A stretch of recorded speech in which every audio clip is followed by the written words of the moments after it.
講下咧，佢即係李嘉誠呢個人咧，即係撲街嚟嘅。講真，我個智慧喺佢之上，你講。但係咧，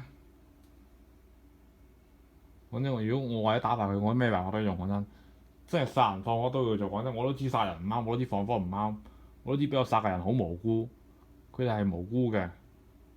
當然可能我殺10個人裏邊有一個真係抵死。講真，呢個世界上即係可能唔係可能我殺10個人裏邊真係有2個人或者有2至3個人係抵死。講真，呢個世界上嘅好人同埋壞人比例係7:3到啦。講真，即係七個，即係7個好人裏邊就有三，即係10個裏邊有7個好人，有3個壞人。講錯咗添，點會係有7個好人？即係點會係七個好人？即係好人裏面點會壞人咧？講真，點會係7個好人裏邊有3個壞人咧？講真係咪咯？即係就話講咗冇嘢再講過，即係總之就係十個人裏邊唔係10個好人，10個人裏邊有7個好人，有3個壞人。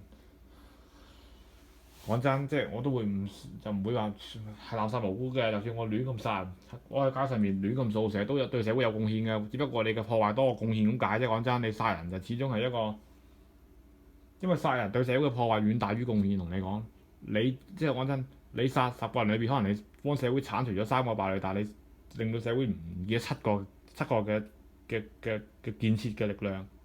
其實你係即係咁咪唔得咯。講真。如果你可以確保邊一個3個係撲街嘅話，你真係殺嗰3個就 OK。同你講就係咁樣講。李嘉誠嗰啲行為咧，無異於殺人㗎。講真，同你講啊，真係無異於殺人㗎啫。講真，我話俾你知道啦，佢咁樣根本上呢啲人係亂嚟嘅，冇用嘅，冇價值嘅。即係佢啲人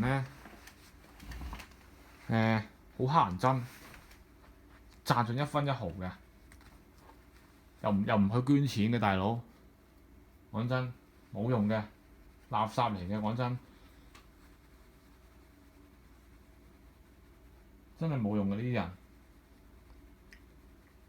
最好快啲死咗佢，最好快啲魂歸天國，魂歸天國都益咗佢，最好落18層地獄都唔好。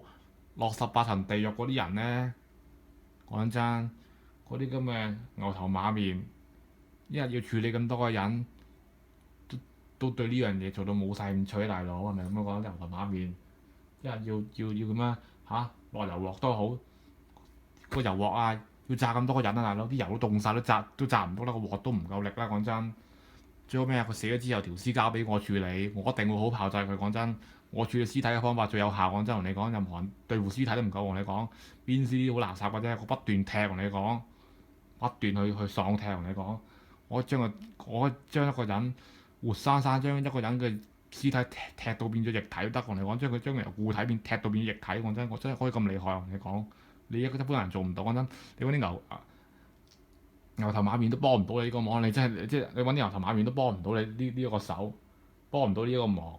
你係揾我先幫到你。真係你揾牛頭馬面幫唔到你手㗎。你揾我啊，大佬。